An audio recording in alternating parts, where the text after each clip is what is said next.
Sachim Daf Pechet. Donc on va plusieurs halachot dans la deuxième partie du Daf qui vont se retrouver dans la Mishnah, expliquées dans la Gemara, et on va les récupérer maintenant du Rambam dans le troisième perek des halachot du Korban Pessah et les deux premières halachot. Alors, qu'est-ce qui se passe quand quelqu'un il a envoyé quelqu'un d'autre, un envoyé, pour qu'il lui fasse le Korban au Beth Amikdash? Donc, si on veut s'imaginer la scène, ils se trouvent tous les deux à Yerushalayim. Donc, ils comptent manger le Beth Amikdash plus tard chez lui à la maison, mais pour une raison ou une autre, il ne peut pas venir au Beth Amikdash. Et donc, il envoie à quelqu'un d'autre, son serviteur ou n'importe qui, qu'il soit son envoyé pour faire la shrita du Korban au Beth Amikdash et revenir ensuite avec l'agneau chez lui à la maison pour faire la balagriade et le manger. Alors, maintenant, la Mishnah, elle va traiter un sujet. Qu'est-ce qui se passe quand quelqu'un a envoyé l'autre pour faire le Korban Pessah et il ne lui a pas expliqué s'il était intéressé de faire le Korban avec un agneau ou avec un chevreau. On sait qu'on peut faire le Korban que avec deux choses, que l'agneau ou le chevreau. Et en fait, il lui a pas dit avec quelle sorte il veut qu'il lui fasse le Korban. Alors, la halakha sera qu'il peut acheter l'un ou l'autre, n'importe lequel, et en fait, il sera son envoyé pour faire le Korban. On sait qu'à propos de toutes les mitzvot, pratiquement, on peut faire un envoyé pour pouvoir faire la mitzvah. Donc là aussi, il pourra être son envoyé. Par contre, s'il lui a dit qu'il voulait, va m'acheter un agneau, par exemple, pour pouvoir faire le Korban, alors il ne pourra pas changer parce qu'il est son envoyé que quand il fait exactement ce qu'il lui a demandé de faire. S'il change, alors il n'est déjà plus son envoyé, et donc le Korban n'est plus un Korban. Maintenant, la Mishnah, elle va traiter un sujet. Quel est le din dans un cas où l'envoyé, il a oublié ce que son envoyeur lui a demandé de faire. Alors, qu'est-ce qu'il fait? La Mishnah lui trouve une solution. Alors, il va faire un tnaï, il va faire une condition, il va acheter l'un et l'autre, un chevreau et un agneau, et il va faire une condition. Il va dire, si il m'a envoyé pour acheter un agneau, alors ça sera pour lui l'agneau et pour moi le chevreau. Et s'il m'a demandé le contraire, alors il prendra lui le chevreau et moi je prendrai l'agneau. Après, il revient à la maison et il lui donne ce qu'il lui a demandé. Maintenant, qu'est-ce qui se passe dans un cas où il a fait comme cela? Il a fait la condition, et en fait, maintenant, il revient à la maison, et celui qui l'a envoyé lui dit, eh bien, moi aussi, j'ai oublié ce que je t'ai demandé. Alors, dans ce cas-là, c'est problématique, parce que l'agneau, il a déjà eu la shrita, et en fait, le shaliach, la shlichut, il a été envoyé on sait qu'il lui a demandé de quelque chose de spécifique. Donc, en fait, si maintenant il va manger l'agneau, par exemple, alors on a peur qu'il lui avait demandé le chevreau, et dans ce cas-là, il n'est même pas son envoyé, donc ce n'est pas un korban. Donc dans ce cas-là, ce sera problématique, et donc on va se retrouver avec trois options. S'ils ont fait attention avant la shrita, par exemple, ils se sont re-rencontrés dans Yerushalayim, l'autre il était en chemin déjà pour aller au Beth Amikdash, et en fait il lui dit, mais tu sais, j'ai oublié ce que tu m'as demandé, c'était un agneau ou un chevreau? Alors là, il n'y a strictement aucun problème, parce que il lui dira, bon, alors maintenant, prends l'agneau ou prends le chevreau, n'importe lequel, parce que tant qu'il n'y a pas eu la shrita, alors il le fera une deuxième fois envoyé pour la chose qu'il va choisir sur place. Maintenant, il y a encore deux cas. Si il y a déjà eu la shrita, mais le sang n'a pas encore été lancé sur le misbéa. Alors, dans ce cas-là, on va retrouver la halakha dans le Rambam.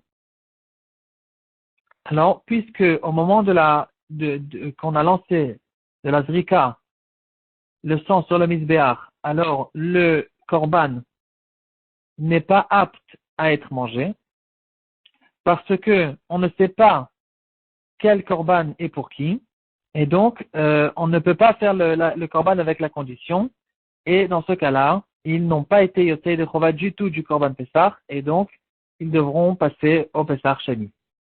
Maintenant, il y a un troisième cas, si il y a déjà eu la zrika, et c'est-à-dire on a déjà envoyé la zrika, et ensuite, quand il est revenu à la maison dans Yerushalayim, celui qui l'a envoyé, il lui a dit que lui aussi il a oublié.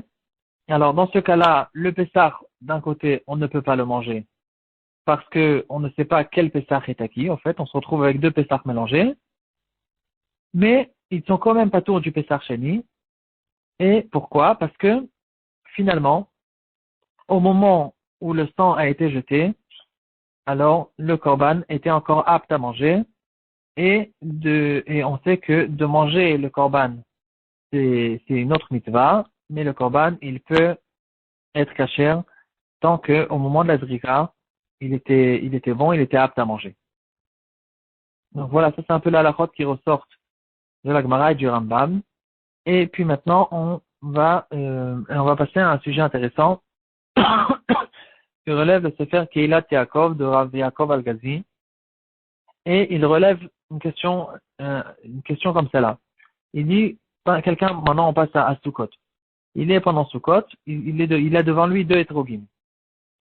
Un des deux hétrogim, c'est un hétrog de Orla, des 3 premières années qui est interdit, on ne peut pas le manger, et donc, on ne peut pas non plus faire la mitzvah avec lui. Parce que le hétrog, on fait la mitzvah, il faut que ce soit un hétrog kasher à manger.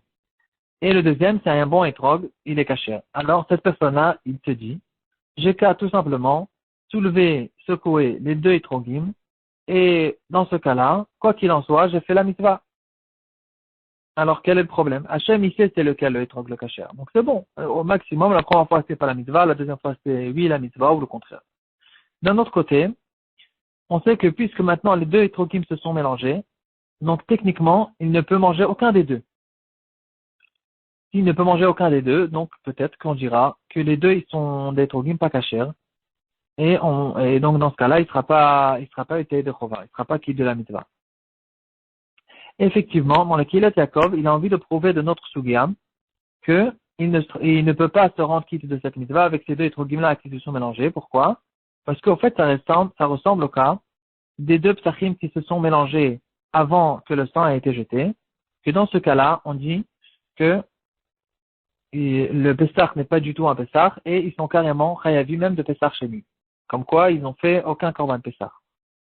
Et pourtant, on pourrait quand même dire que c'est vrai que moi, je ne sais pas quel est mon korban. Est-ce que c'est le chevreau ou l'agneau?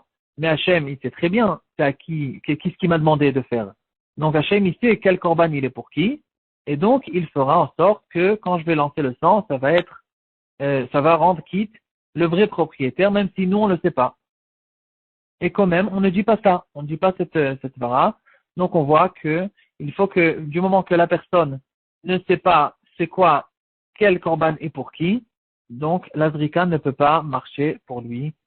Et il se sera pas quitte du korban Pessah. Donc, la même chose à propos des hétrogim, puisque techniquement, on ne peut pas les manger. Donc, on ne dira pas Hachem, il sait c'est lequel le vrai pour pouvoir faire la mitzvah. Par contre, dans un sefer qui s'appelle Pirkei Keuna, il n'est pas d'accord avec ça, et il dit qu'on peut faire une différence entre les deux cas, avec ça on va finir.